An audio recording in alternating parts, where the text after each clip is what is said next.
Ambulance बना दिया।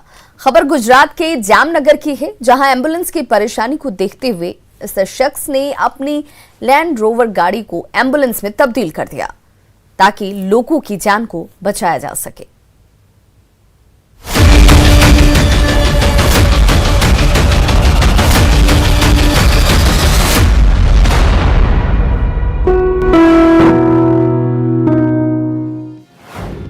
Ambulance की थी कमी तो अपनी कार दी। लाखों की लैंड रोवर को बना दिया एम्बुलेंस।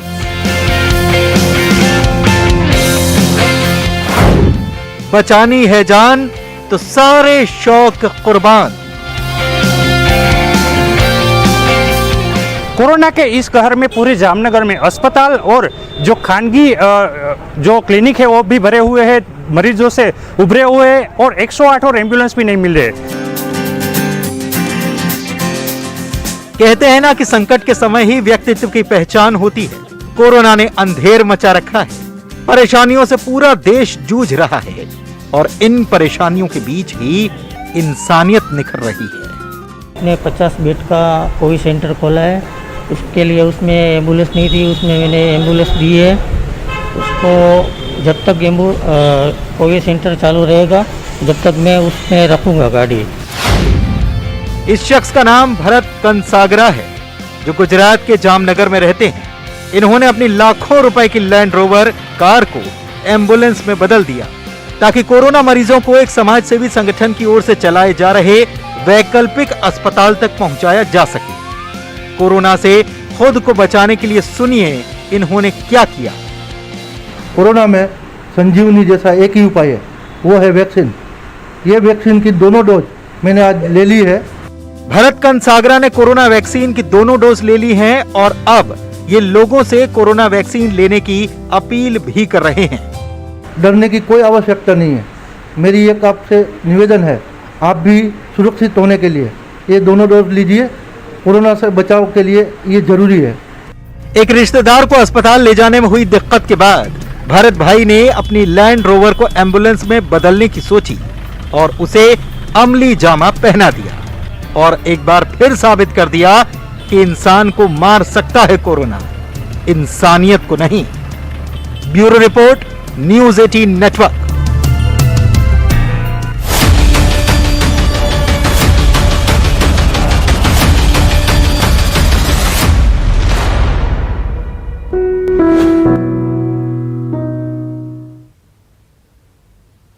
बाढ़ के मोकामा में नाजरत हॉस्पिटल की हालत खराब है। 1947 में इस अस्पताल में 100 बेड हुआ करते थे।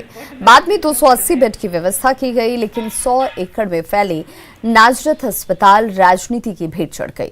हालांकि अस्पताल में कोविड का इलाज जारी है। लोगों से बातचीत की हमारे संवाददाता अनिरुद्ध ने। पटना से 70 किलोमीटर दूर अभी हम खड़े हैं नाजरत अस्पताल में। मोकामा का यह अस्पताल है जहां किसी ज़माने में 280 बेड हुआ करता था और बेगूसराय, बाढ़, लखीसराय सहित कई अन्य जिलों के लोग यहां इलाज कराने आते थे। लेकिन आज नाजरत अपना मूलभूत सुविधा भी देने में सक्षम नहीं है। लगातार ट्विटर पर मोकामा के लोग ट्वीट कर रहे हैं कि नाजरत को पुराने हालत में लाया जाए। देखना है कि हमारे सत्तानशीन अधिकारी इस ट्विटर पर कितना ध्यान देते हैं और कितना नाजरत अस्पताल को बेहतर बनाते हैं। अनिरुद्ध, न्यूज़ 18 बाढ़। कोरोना चेन को तोड़ने के लिए बिहार में 15 मई तक लॉकडाउन लगा है। लॉकडाउन का आज चौथा दिन है और लॉकडाउन की वजह से पटना में अचानक वायु प्रदूषण भी कम हो गया है। कुछ दिनों पहले तक पटना के भीड़भाड़ वाले इलाके में खुली हवा में सांस लेना बेहद मुश्किल हुआ करता था, लेकिन अब लॉकडाउन लगने के बाद एक बार फिर से हवा में धूल कण और जहरीली गैस की मात्रा ना के बराबर है। प्रदूषण बोर्ड का ये मानना है कि ये सब लॉकडाउन की वजह से संभव हुआ है। बिहार में लॉकडाउन लगते ही वायु प्रदूषण अचानक से कम हो गया है।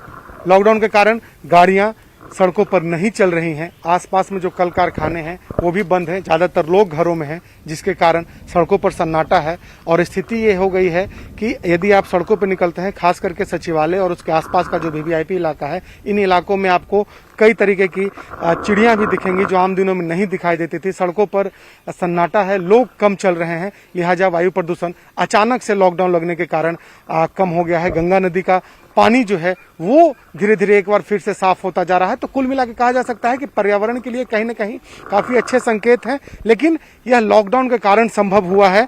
और लॉकडाउन जब नहीं था उसके पहले की जो स्थिति थी वो सामान्य नहीं थी। और कहीं ना कहीं पटना में जो व्यस्त इलाके हैं, डाकबंगला चौराहा या फिर उसके अलावा गांधी मैदान की हम बात कर लें तो आप खुले में सांस लेंगे तो आपको ये पता चलेगा कि वायु में प्रदूषण कितना है।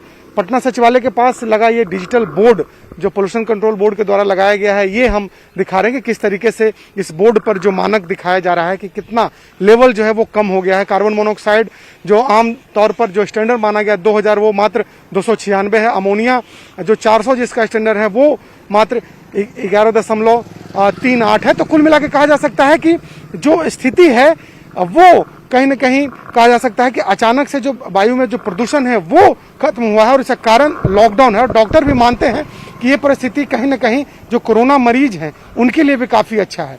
तो ऐसी परिस्थिति में हम सबको मिलकर के कहीं ना कहीं ये पहल करने की जरूरत है कि सालों भर इसी तरीके से वायु प्रदूषण कम हो और इसके लिए हम सबको आगे आना होगा। कैमरा पर्सन मनीष जुनेजा के साथ शैलेंद्र, न्यूज़ 18 पटना।